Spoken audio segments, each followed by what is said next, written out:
ఏ కన్ను చూడదనా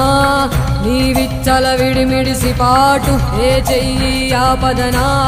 తప్పటడుగే నీ అలవాటు అదృశ్య దృష్టిగా సకల సృష్టిని ను గమనిస్తున్నది లెక్కగట్టి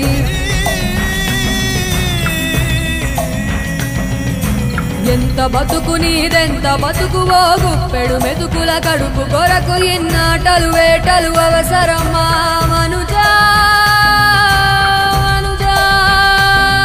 ఏ మారిక నిన్ను కబళిస్తుందిర మాయదారి పంజా కోరికొని తెచ్చుకో మాకు కర్మ దాన్ని విడిపించుకోలేదు జన్మ సత్కర్మభిశ్చ సత్ఫలితం దుష్కర్మ ఏవ దుష్ఫలం అత్యుత్కట పుణ్య పాపానాం సత్యం ఫలానుభవం